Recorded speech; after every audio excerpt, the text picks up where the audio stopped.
Okay, from time to time I make these videos where I detail my books that I use for my videos, that I use during my videos, and for reference.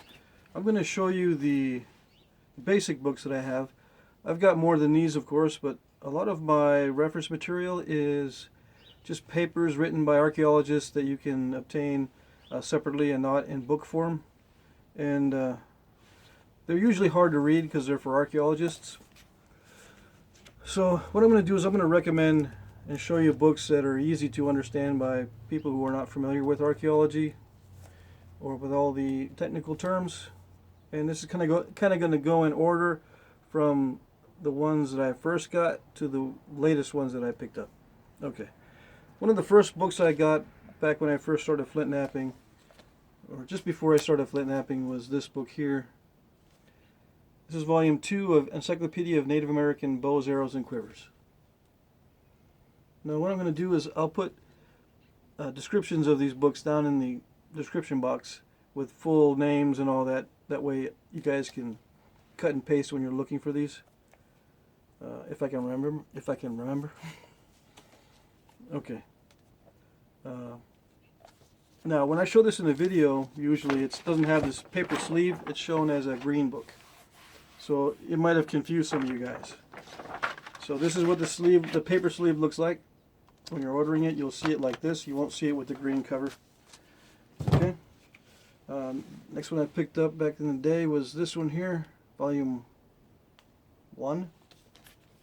I picked up volume 2 before volume 1 because I was interested in Plains Indians stuff. A lot of the Plains Indian stuff is in the volume 2. Anyway, this is what the cover looks like with the paper sleeve on it. And when I show it in my videos, it's got this. I take the sleeve off so you can see this only. You know what I mean? So again, just to clear up the confusion, I think it confused some people there in some of the videos. Okay. Another book I recommend, and it's kind of expensive nowadays, is this one here. Bows, Arrows, and Quivers of the American Frontier by John Waldman. Now this one's got pictures you'll rarely see anywhere else. Some of them are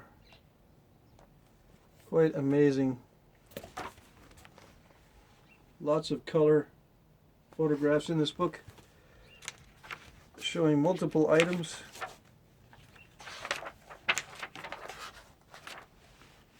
Okay. Even though the book is pricey and it can be very expensive in some places, I don't recommend buying it from a seller who's trying to scam you and charging hundreds of dollars. No, you should be able to find it for a reasonable price. Photographs like this are very interesting. I wish they would have put each bow separately in this book, but some of these you can see separately, but I don't know why the author decided just to pile them in a big pile, take one shot, and then superimpose a photograph over the top. But it's still useful in that you can see the colors, the color schemes, the designs, and compare them to each other. You know, the thicknesses and the widths, and get kind of an overall feel of these bows. Now, many of these bows in the book here were collected in the 19th century or 1800s. And some of them are going to be what they call medicine bows or ceremonial type bows that are not as functional as the earlier bows. Okay, like I don't know if this is I don't know if this is a good example, but you can see how small this bow is here. This is already in the time period where they were using firearms in combination with bows and arrows. So that little bow didn't look very functional to me. It looked more like a ceremonial bow. But anyway, that's just me. That's just a little heads up there. Some of these photographs are fairly recent.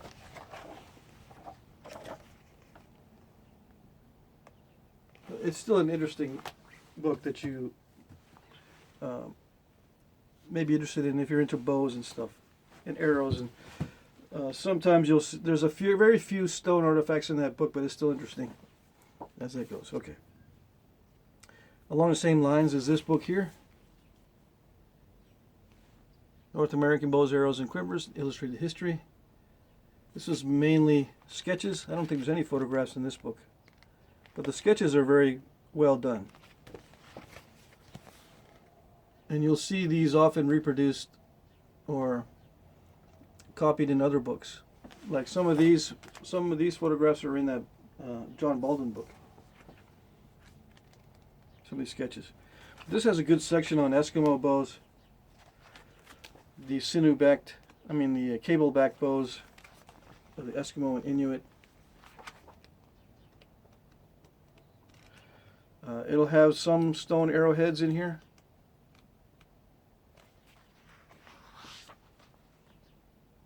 This one I believe is all stone arrowheads and the haftings.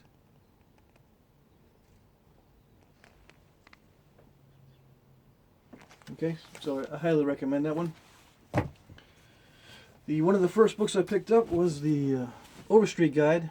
Many collectors use this. Arrowhead collectors, either the ones that buy their artifacts or go find them themselves, or both. It's also good for Flintknappers because all the artifacts in here are actual size unless specified otherwise. Right?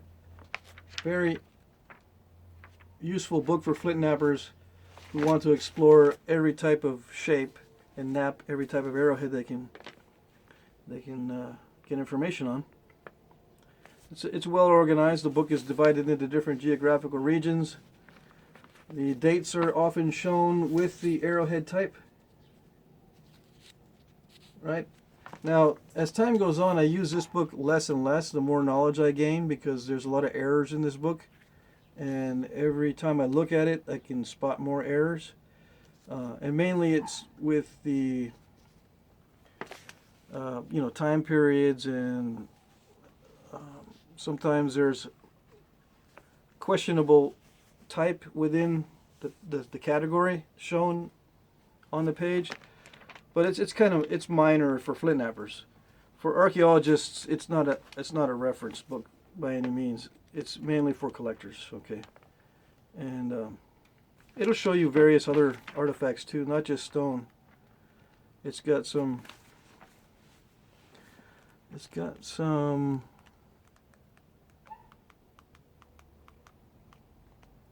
metal, harpoon tips, and such. Also toward the back from the northwest, if I can find them. Anyway, it's just a good overall book for Flintknappers. This one here is an overall book for tribes in different areas. Atlas of North American Indian. The reason why I recommend this book is because some people ask me, what tribes use what arrowheads. That's that's a very difficult question to answer for tribes that are not documented well. Okay, but the 19th century references are very good in here, and especially on the West Coast where there's more recent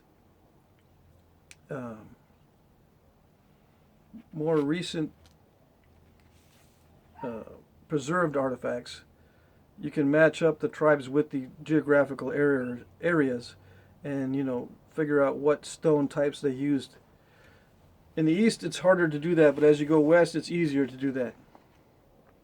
But it'll give you, it has very detailed tribal location names of various areas throughout different time periods.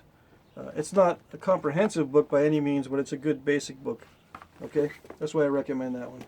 Just to give you a basic idea of where the tribes were located in late prehistory. All right. In Texas, we call this the Big Red Book, Stone Artifacts of Texas Indians. All the arrowheads are actual size, just like in the Overstreet. I recommend any book that has artifacts in actual size, especially for Flintknappers, because it makes it so much easier if you want to try and reproduce some of these. Okay? Now, Texas is kind of like its own sphere of research in archaeology. So I've got 2 books specifically on Texas. Now, for other areas, I recommend Noel Justice books. Okay, I think you can still get this in paperback as a full version of or a hard copy. Okay, Stone Age Spear and Arrow Points by Noel Justice of the Midcontinental and Eastern U.S. All right. Again, artifacts are actual size. Lots of sketches, but they're good sketches. There are some pictures in the front, also excellent. Not very many. It's mostly sketches. All right, and geographical locations where you would find these. Now the format, I like the format in these books because it'll give you the name of the artifact, the cluster it belongs to, you know, if it's associated with other artifacts, it'll tell you what other artifacts are related both in space and time with the one you're looking at. It doesn't cover every single name that has been assigned to every single type of arrowhead, but it's a good basic reference. It'll give you the important major clusters, as it's called in the descriptions, and it'll give you the name of the artifact, the age and cultural affiliation, the distribution, or the location where the sites are, and the morphological correlates or similar items. Okay, so I recommend these highly. I use these a lot in my videos, by the way, too. Now some of these are harder to get these days, apparently, like these hardcover versions of Noel Justice books. This one's of the Californian Great Basin. This one's the Southwestern United States. Apparently you can only get these on Kindle now, or some electronic version from Amazon. Anyway, they're all excellent. It even goes into ideas on how to make foreshafts. This is an actual foreshaft found somewhere, but there's an illustration of how they may have been made with the breaking apart to form the notch. Okay? And things like that will give you some. Most of the books have descriptions of the terminology that they use, so you can know what they're talking about. Hopefully. Most of these books are made for just regular people and not in-depth archaeology books, as I mentioned, I think, already. All right. This is kind of an old book, Archaeology of New York State by William Ritchie. I think it was made in the 60s, or let's see. No?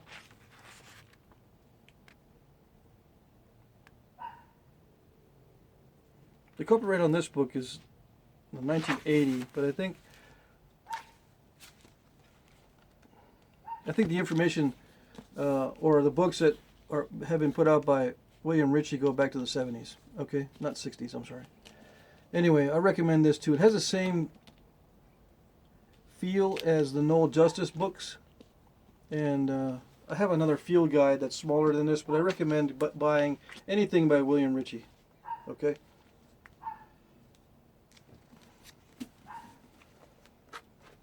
Because it's a well-rounded book, it has various other artifacts in it, along with some flint knapping tools here. This one's a broken, looks like a pressure flaker with a copper insert. Okay, it's broken upward. This is like sinew wrapping around it. It was inserted in. This is the artist representation of what it may have looked like. Okay. I think this is copper back here too. Anyway, it has an interesting collection of artifacts And yes, copper apparently was used for flint knapping. This is not the only reference. This is one reference, but there are other references for copper tools. I'm trying to give you a good shot of some of the other pages that give you a good mix of artifacts. You know, they'll give you beads and gorgets and what they call lithics, all combined together in the same view. Kind of give you an idea of, you know, what's in the site, which I like because I don't know, it's just important for me to see the entire culture associated with the point. It makes it more interesting. All right. Paleo-Indian Lifeways of the Cody Complex. I recommend this. This is a fairly recent book, 2013, I believe.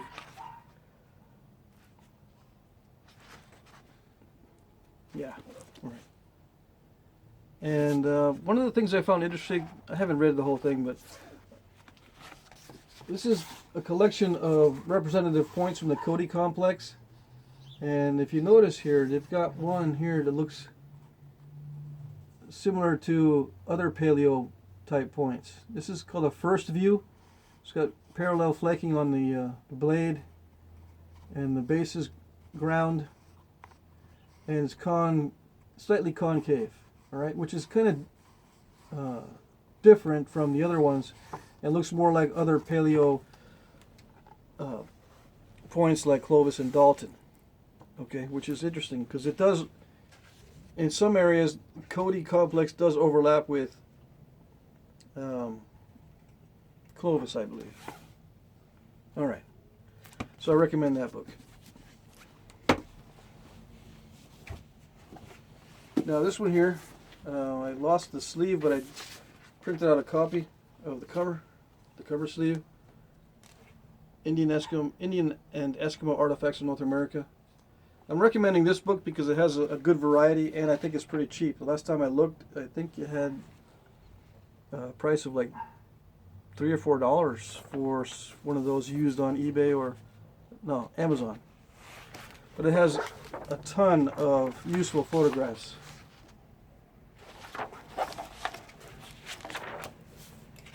And even one on flint knapping tools. Or there's several flint knapping tools in the book. I made one in one of the videos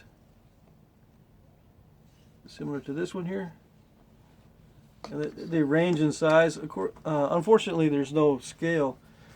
You can also see pressure flakers here. I think this is a zoomed in version of that, and you can see the bone or antler sliver wrapped onto a stick for pressure flaking. Okay, arrow straightening tools and or shaft straighteners, I guess they're called, and they're calling these shaft straighteners too, I believe. But it'll give you various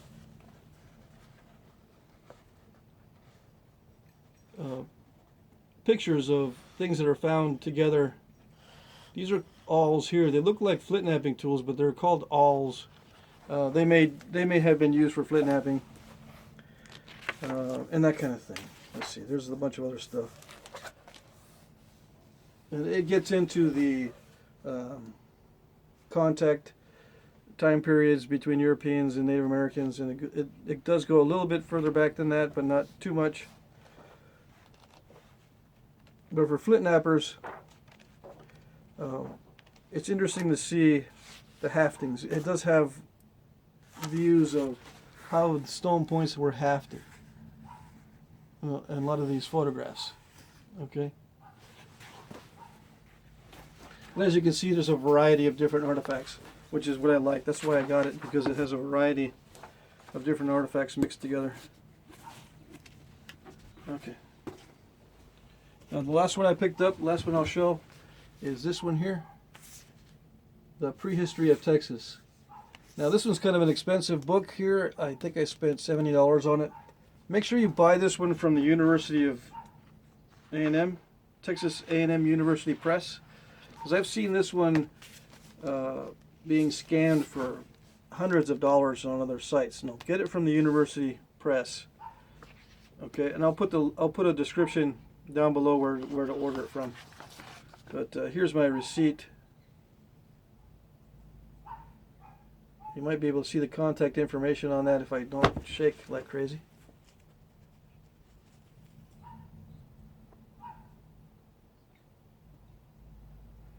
Anyway, I think I mentioned in the beginning of the video that, or